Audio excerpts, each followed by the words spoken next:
कृष्णा कृष्णा हरे हरे। परम पावन मंगलमयी कथा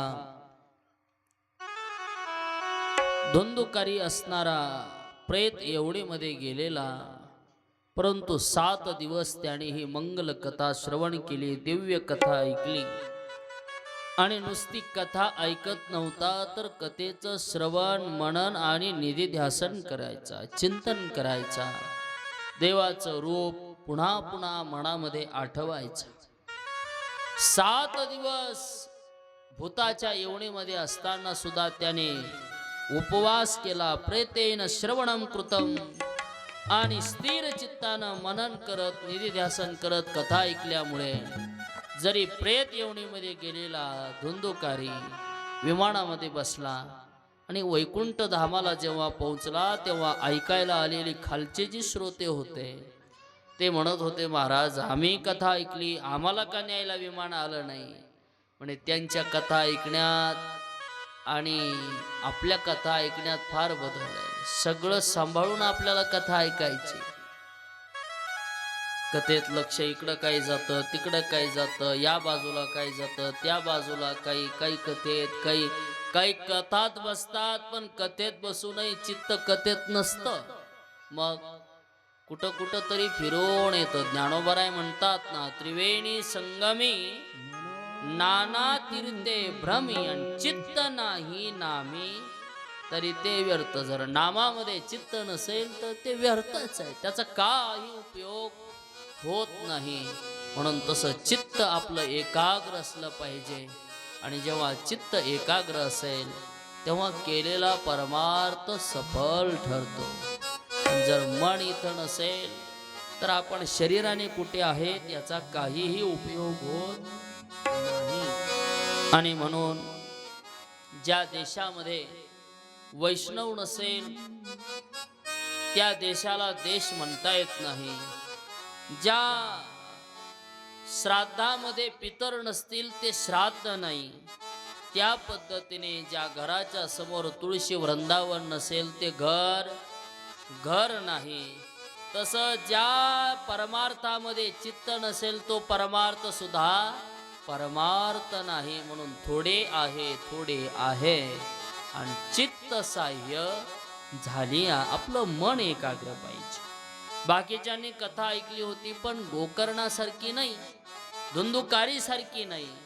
आपली कथा ऐकणं अशी जुन्या काळात म्हण आहे आपल्याकडं, काय जुने माणसं पोती ऐकायला यायची, येताना ऐकायला यायची पोती, रिकामं कसं जावं म्हणून प्रसादाच्या वाटेबरोबर एवढा एवढा कापूस घेऊन जायचं, आणि काय करायचं, ऐकायची पोती, वळायच्या वाती।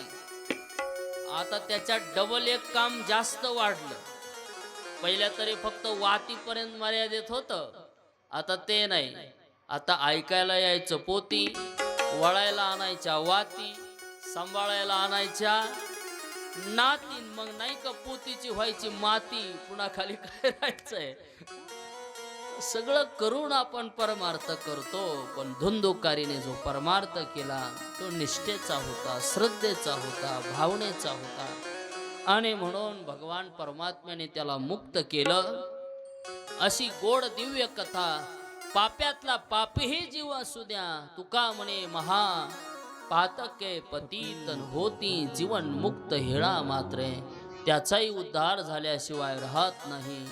आणि म्हणून माणसाने ही दिव्य कथा श्रवण करावी। शास्त्रकार सांगतात, जो व्यक्ती मनुष्य जन्माला येऊन परमार्थ करत नसेल, कथा ऐकत नसेल, तर त्याचे हात हात नाहीत, त्याचे पाय पाय नाहीत, मग काय उगाच चमड्याचेत म्हणून त्याला अवयव म्हणायचं नाही, तर हे लाकडेत म्हणे लाकड।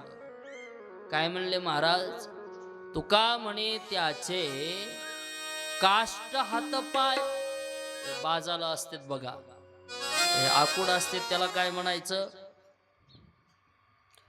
काहीतरी म्हणतात गात, पण ते आडवा गात आणि उभा गात तसं हे हात म्हणजे जर भजन करत नसले तर हे आडवा गात आहे.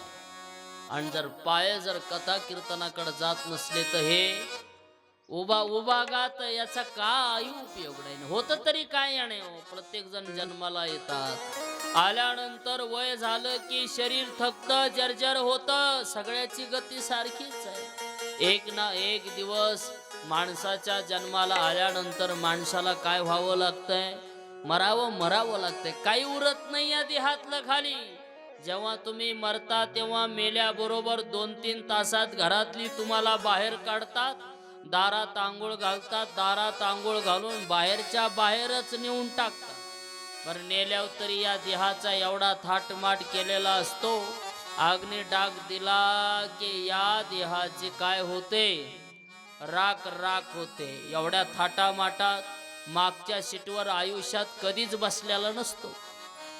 बसला तर पुढंच बसणार, बसायचं तर पुढंच बसायचं. पण जेव्हा याची राख होते ना, तेव्हा याचेच आप्तजन याच्या शरीराची राख पोत्यात भरतात. कसल्या? ते पोतही बोंद्र्याचं असतंय.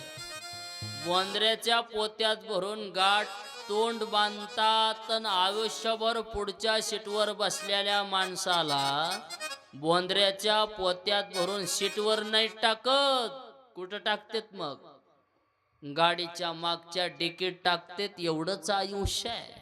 म्हणून माणसाने परमार्थ करावा. काही होत नाही याची. झाली तर राख होते, नाही जाळलं तर मातीत पुरलं तर माती होते. किडा मुंगी लागते आणि हे शरीर संपत.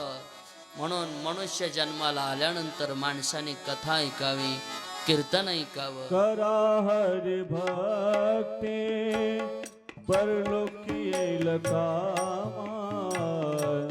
करा हरि भक्ती परलोकी येईल कामा.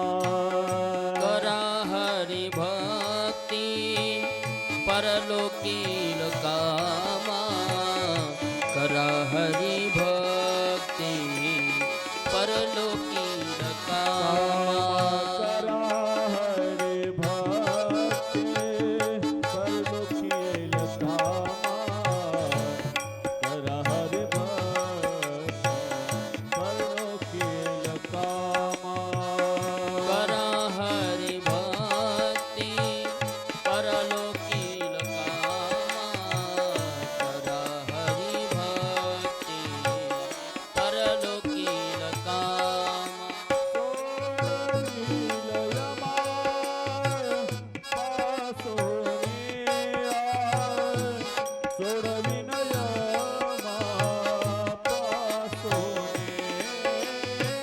सोडविल यमा पासोनिया. सोडविल यमा पासोनिया. करा हरी भक्ती परलोकील कामा.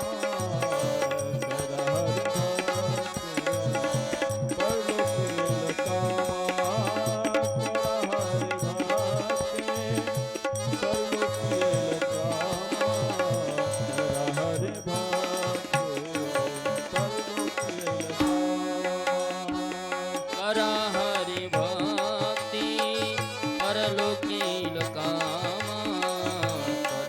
हरी भक्ती परलोकील कामा.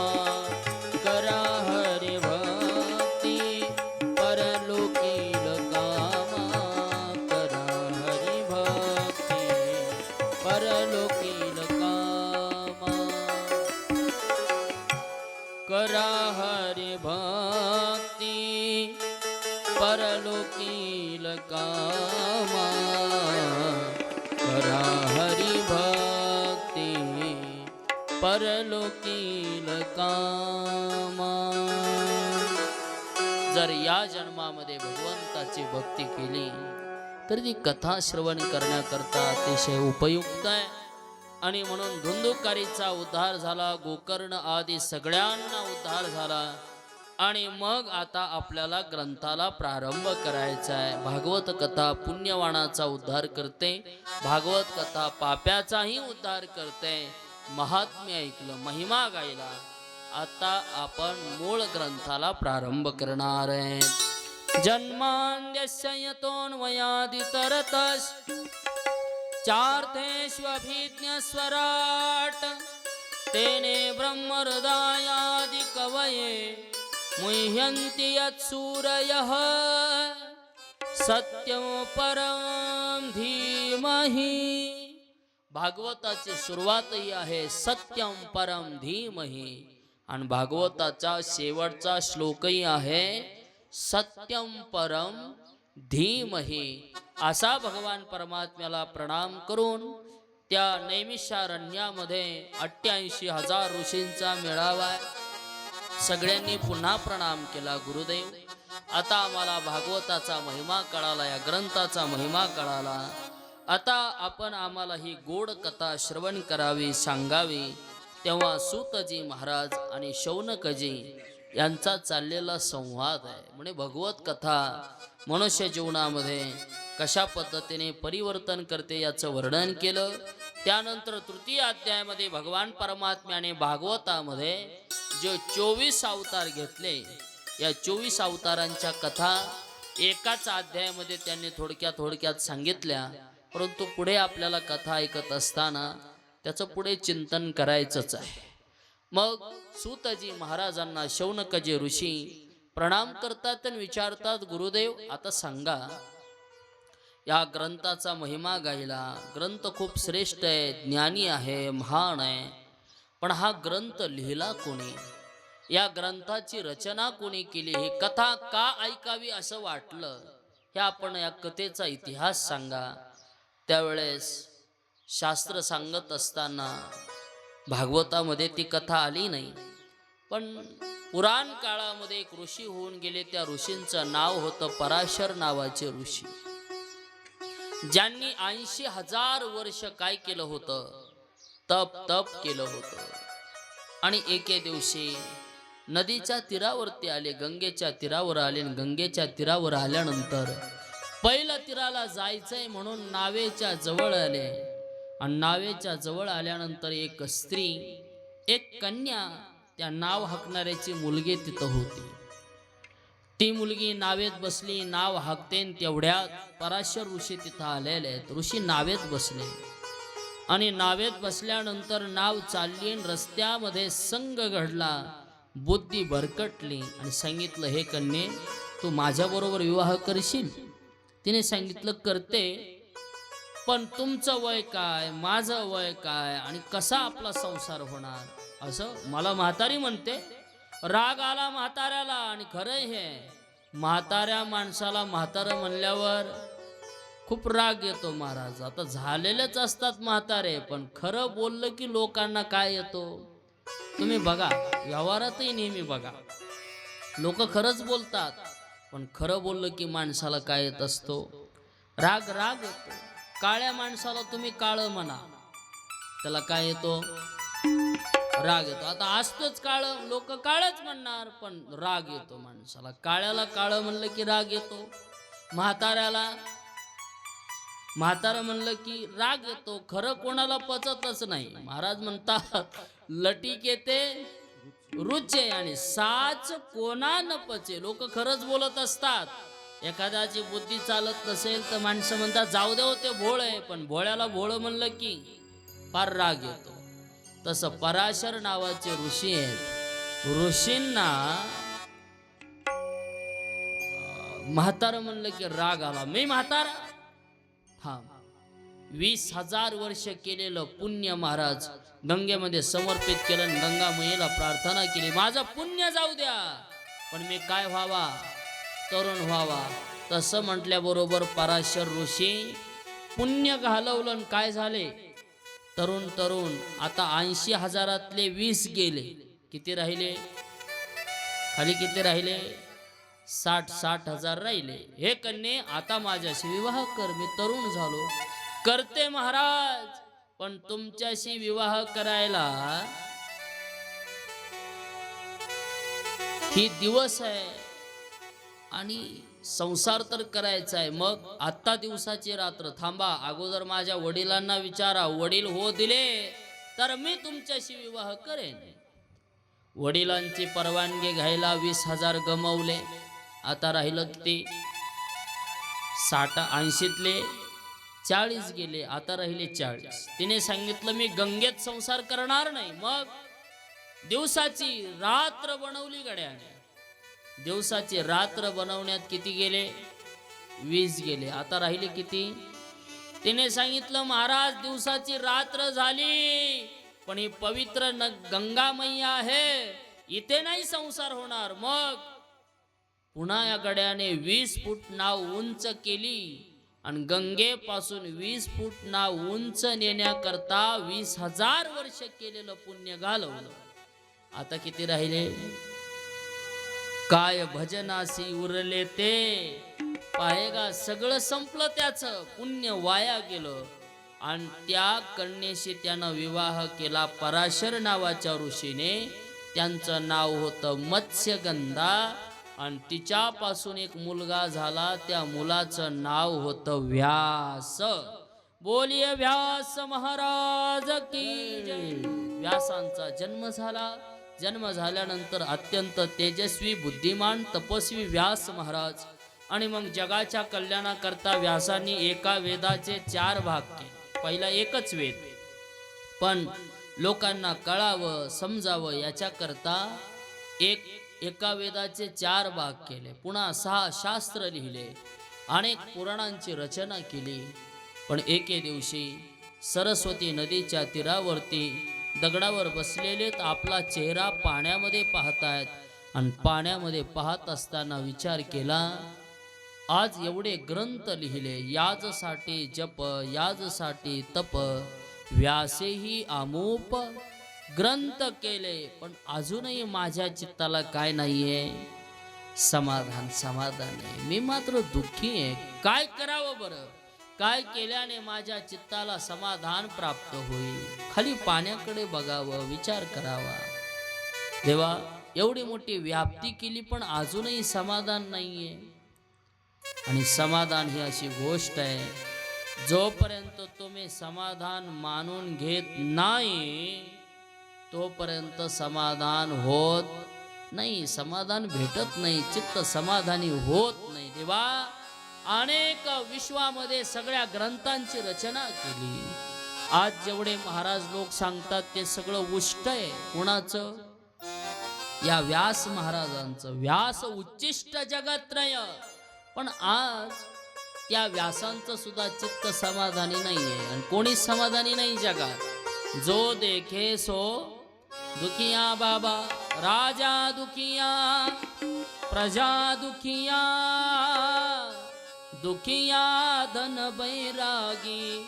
हर एक माणूस दुःखी आहे. ज्याच्याकडे भरपूर जमीन आहे त्याला विचारा, तो दुःखी आहे. ज्याच्याकडे नाही त्याला विचारा, तो सुद्धा दुःखी आहे. ज्याच्याजवळ पैसा नाही तो दुःखी, आणि ज्याच्याजवळ भरपूर पैसा आहे तो सुद्धा दुःखी. ज्याच्याजवळ नाही तो नाही म्हणून दुःखी आहे, आणि ज्याच्याजवळ आहे तो उद्या कोणाचे धाड पडते की काय म्हणून कशाने दुःखी आहे. प्रत्येक जण दुःखी आहे. ज्याच्याकडे पाहाल तो दुःखी. विमानानं फिरणारा सुद्धा दुःखीच आहे. जो विमानात फिरतो त्याच्या मनात धाड होते. का? त्याला वाटतं कधी पडतं काय माहिती, आणि पडलंच तर माझं काय पुन्हा राहील का? विमानात फिरणारा दुःखी, गाडीत फिरणारा दुःखी, पायी चालणारा दुःखी. अरे, समाधानी राहायचं असेल तर ज्याच्याकडे नाही ना त्याने त्याच्याकडे बघून समाधानी राहायचं असतं. जो विमानात फिरतो त्याने त्याच्या वरचं नाही पाहायचं, त्याने त्याच्या खाली पाहायचं. जाऊ द्या, मी तरी विमानात आहे, काही अजून हेलिकॉप्टरनंच फिरताय. मग हेलिकॉप्टर मधल्याने त्याच्या खाल्ल्याकडे पाहायचं. कोणाकडं? मी तरी हेलिकॉप्टरमध्ये आहे, पण बाकीचे अजून 4 व्हीलरमध्ये फिरतात. जे 4 चाकीमध्ये फिरतात त्यांनी त्यांच्या पुढच्याकडं नाही पाहायचं, त्यांनी त्याच्या खालच्याकडं पाहायचं. मी तरी 4 चाकीत आहे, अजून लोक एस टी महामंडळनंच आहे, त्यांनी त्याच्या खालच्याकडं पाहायचं. जे एस टीत फिरतात त्यांनी मोटरसायकलवाल्याकडं पाहायचं. किमान माझ्याकडं गाडी तरी आहे. गाडीवाल्यानं सायकलवाल्याकडं बघून समाधानी राहायचं, माझ्याकडं सायकल तरी आहे. आणि जे सायकलवर फिरतो त्याने गाडीवाल्याकडे नाही पाहायचं, त्याने पायी चालणाऱ्याकडे पाहायचं. पायी चालणाऱ्याने ज्याच्या पायात चप्पल आहे अशाकडे पाहायचं. कमीत कमी देवानं मला चप्पल दिली, पण असे लोक आहेत जगात की त्यांना घालायला अजून सुद्धा पायात काय नाहीये, चप्पल नाहीये. मी किती बरा आहे, मला देवानं चप्पल तरी दिली. आणि ज्याच्या पायात चप्पल नाही ना त्याने अशा लोकांकडे पाहायचं की ज्याला देवाने पायच दिले नाही, त्याच्याकडे बघून जीवन जगा. आणि म्हणून ते तैसेची रहावे, ठेविले ते तैसेची रहावे, ठेविले ते तैसेची रहावे, ठेविले ते तैसेची रहावे, ठेविले ते तैसेची रहावे, ठेविले ते तैसेची रहावे, ठेविले ते तैसेची रहावे, ठेविले ते तैसेची रहावे. चित्ती असू द्यावे समाधान, चित्ती असू द्यावे समाधान, ठेविले ते तैसेची रहावे, ठेविले ते तैसेची रहावे, ठेविले ते तैसेची रहावे, ठेविले ते तैसेची रहावे, ठेविले ते तैसेची रहावे. देवाने आपल्याला जसं ठेवलंय तसं राहिलं की माणूस समाधानी होतो. नाही त्याची काही अपेक्षा करायची नाही. जे भेटलंय ना त्याच्यामध्ये चित्ती असू द्यावे समाधान. जसं वेळ येईल तसं माणसाने राहिलं पाहिजे. मी असंच करेन, मला असंच करायचंय, मी असाच वागन असं म्हटला तर कधी समाधानी होणार नाही. म्हणून तर आमचे सावता महाराज म्हटले, कोण समाधानी राहतं? जे वेळेनुसार बदलतात. समय आलं की तसं वर्तन करावं. सावता समयासी सादर भावे, समयासी सादर भावे, समयासी सादर भावे, समयासी सादर भावे, समयासी सादर भावे, समयासी सादर भावे, समयासी सादर भावे, समयासी सादर भावे.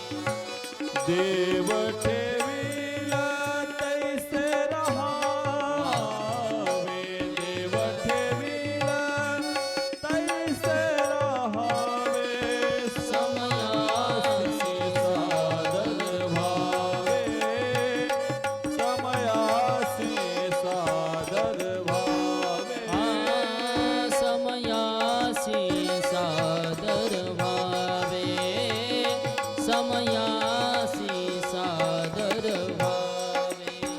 सावता महाराज वर्णन करतात, बाबांनो आज तुम्हाला बसायला पालखी असेल, पालखी खूप आनंद मानून घेऊ नका. आज जर पालखीमध्ये फिरत असाल तर वेळ बदलेल, आणि वेळ बदलल्यानंतर कधी पालखीचा सुभेदार व्हावं लागेल, नवल नाही तर पालखीमध्ये बसल्या बसल्या कधी कधी तुम्हाला पायाने सुद्धा चालावं लागेल. कोणी दिवसी बसोनी हातीवर, कोणी दिवसी पालखी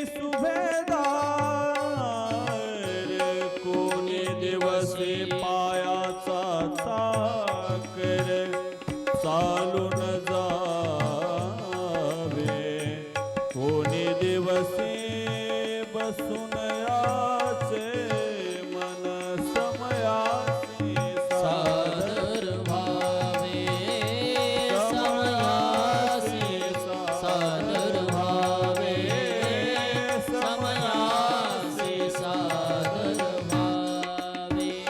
सावता महाराज बोलताय, आज जर एखादा राजा हत्तीवरून चालला असेल, देवाची दैवगती फार निराळी आहे. आज राजा असणारा उद्या रंकही होऊ शकतो. म्हणून कोणे दिवशी बसून हत्तीवर आणि कोणे दिवशी पालखी सुभेदार. आज हत्तीवर आहे तर उद्या पालखीत. उद्या पालखीतला माणूस कधी पायाचा साकर होणार आहे आणि चालत राहणार आहे. अजून काय, कोणे दिवसी घरात नाही धान्य कोणे दिवसी द्रव्याची साठवण कोठे साठवावे कोणे दिवसी यम येतीन चालून कोणी दिवसी प्राण जाती घेऊन समयासी सादर भावे समयासी सादर भावे समयासी सादर भावे सादर समयासी सादर भावे कोणे दिवसी यम येते चालून. कधी आपण ज्ञानी असो, कधी आनंद आहे तर कधी दुःख आहे, पण जशी वेळ येईल तसं माणसाने राहिलं पाहिजे. लहानपणी तुमचं शरीर जसं होतं तसं तरुणपणी नाही राहणार, आणि जसं तरुणपणी शरीर होतं तसं म्हातारपणी नाही राहणार आहे. कोणे दिवशी घरात नाही धान्य. एखादा दिवस असा असतो की त्या दिवशी घरात काय खावं हे खाण्याकरताही काही नसतं. कोणे दिवशी द्रव्याची साठवण. आणि एखादा दिवस असा येतो की पुन्हा घरात ठेवायला जागा नसते. म्हणून माणसानं समाधानी राहायचं. पण एक गड्यानो लक्षात घ्या, कोठे साठवावे साठवता साठवता सावता महाराज म्हटले, अशी ही वेळ येणार आहे की कोणे दिवशी यम येते चालून. त्याही वेळेला समाधानानं म्हटलं पाहिजे, चला यमाजी, आता आम्ही तुमचेच पाहुणे. यमाचा पाहुणा प्राणी होय, म्हणून वेळेनुसार पाहुणे माणसाला बदलता आले पाहिजे. मृत्यू जवळ आला की इथले लोक आपले पाहुणे नाही, मग यमाचेच पाहुणे आपण सगळे. देवाची भक्ती करत असताना संसारात वेळ येईल तसं माणसाने राहावं. आज दुःख असेल तर उद्या आनंद आहे, उद्या आनंद आहे तर परवा दुःख आहे. बरीच माणसं मी असंच वागेन असं म्हणतात, ते होत नाही तसं. एका ते गावोगाव फुगे पिना विकते, त्यांना काय म्हणतात, त्याचं काय नाव, भिकारीन. भिकारीन उगा नाव भिकारीन असतं, ती काय भिकारीन असते का? जी काहीच न घेता मागते तिचं नाव भिकारीन. ते बिचारी फुगा विकते, त्याचे पैसे घेते, ते भिकारीन कसली? पण तिचं नाव पडलं काय, भिकारी. आणि ती पण योग असतो, ज्याच्या घरी श्रीमंती नाही त्याचे लेकरं सुंदर असतात. काय असतात?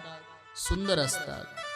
आणि ज्याच्या घरी अवाढव्य संपत्ती आहे त्याची मुलं कुरूप जन्माला येतात. भिकारिणीची मुलगी ती आपल्या आई बरोबर विकायला जायची, आणि विकायला जाता जाता एके दिवशी राजाची नजर त्या मुलीवर पडली, आणि त्याने सांगितलं या मुलीबरोबर आपल्याला विवाह करायचा. आता त्या भिकारणीने सांगितलं, राजे महाराज, आमच्याकडे काही नाही, हे आम्ही फुगे पिना काटे पिना विकून जगणारी माणसं, काय हरकत नाही, सगळी व्यवस्था आमच्या वतीनं केली जाईल. आता करायचं तर करा. सगळं काही ठरलं, विवाह संपन्न झाला. पण आता वेळ पहिली राहिली का हो? कशाची? ते गावागावात जाऊन टोपल्यात फुगे पिणं विकायची नाही. आता वेळ बदलली, समय बदलला. पण तिला ते आठवलं. कधी? राजाच्या राजवाड्यात राहताना तिला ते आठवलं, बाई माझा पहिलाच व्यवसाय किती चांगला होता. आता इथं राजाच्या राजदरबारात राहा. आणि करमना म्हणून एके दिवशी तिनं दरबारातल्या सगळ्या लोकांचे कांगवे, आरशे, फुगे पिना सगळे टोपल्यात घातले. आणि राजाची बायको काय विकत फिरू लागली. ही वेळ आता नाही. राजयाची कांता काय भीक मागे मनाची आजोगे. आता तिच्या मनासारखं आहे, तिला याची गरज नाहीये. पण तिच्या लक्षात येत नव्हतं की मी आता कोण आहे. राजाची पत्नी आहे, राजाची बायको आहे. तसं वेळ आलं तसं माणसाने जीवन जगावं. ज्या दशेत आपण आहोत तशा पद्धतीने वर्तन करावं, तशा पद्धतीने राहावं. विद्यार्थी दशा असेल तर विद्यार्थी दशेतलं जीवन जगावं. कपाळाला हात लावला, एवढे ग्रंथ लिहिले, पण आज माझं मन उदास आहे. तेवढ्यामध्ये गळ्यामध्ये विना हातात चिपळ्या नारदांचं आगमन झालं. नारायण नारायण. नारदाने पाहिलं व्यास महाराज, का हो तुमचं मन उदास आहे. तेव्हा व्यास महाराज सांगू लागले, काय सांगावं नारदा, अरे खूप काही केलं पण माझ्या चित्ताला समाधान प्राप्त होत नाही.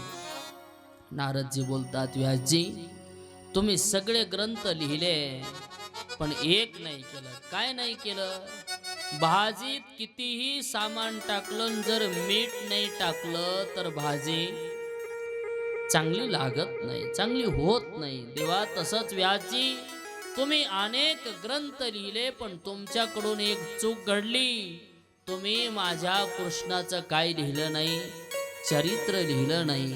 आणि देवाचं चरित्र वर्णन न केल्यामुळे तुमच्या चित्ताला काय नाहीये, समाधान नाहीये. म्हणून तर तुकोबराय म्हणतात, सदा देवाचं नाव घेतलं तर सदा काय प्राप्त होतं, समाधान प्राप्त होतं. म्हणून माणसाने सदा नाम घ्यावं. सदा नाम घोष करू हरि कथा. सदा नाम घोष करू हरि कथा. सदा नाम घोष करू हरि कथा. सदा नाम घोष करू हरि कथा. सदा नाम घोष करू हरि कथा. सदा नाम घोष करू हरि कथा. सदा नाम घोष करू हरि कथा. सदा नाम घोष करू हरि कथा. तेने सदा चित्ता समाधान. तेने सदा चित्ता समाधान. सर्व सुख जानो सर्व अलंकार. सर्व सुख जानो सर्व अलंकार. सदा नाम घोष करू हरि कथा. तेने सदा चित्ता समाधान. सर्व सुख ल्यालो सर्व अलंकार. नारदांची भेट झाली आणि नारद महर्षी व्यासांना बोलतायत, व्यासजी तुम्ही आता भागवताची रचना करा. नारदा, भागवत कथा लिहिल्याने माझ्या चित्ताला समाधान प्राप्त होईल म्हणे. हा नक्कीच होईल. का? कारण मी सुद्धा या भागवताच्या ग्रंथानेच तरलो, या कथेनेच माझा उद्धार झाला. आता नारद स्वतःचं चरित्र व्यासांना सांगतात. ऐका म्हणे नारदा, व्यासजी माझी अवस्था कशी होते. मी सुद्धा एका गरीब आईच्या पोटी जन्माला आलेलो मुलगा. लहानपणी माझा जन्म झाला आणि जेव्हा मी लहान होतो, हे कोण कोणाला सांगताय? एवढं लक्षात ठेवा, कोण कोणाला सांगताय? काय की माय म्हणावं कुणाचं कोण आणि कुणाला कोण काय सांगते. कोण? नारद महाराज व्यास महाराजांना आपलं स्वतःचं चरित्र सांगतायत. व्यासजी, अतिशय माझी परिस्थिती अत्यंत वाईट दयनीय अवस्था आणि लहानपणीच मी जन्माला आल्यानंतर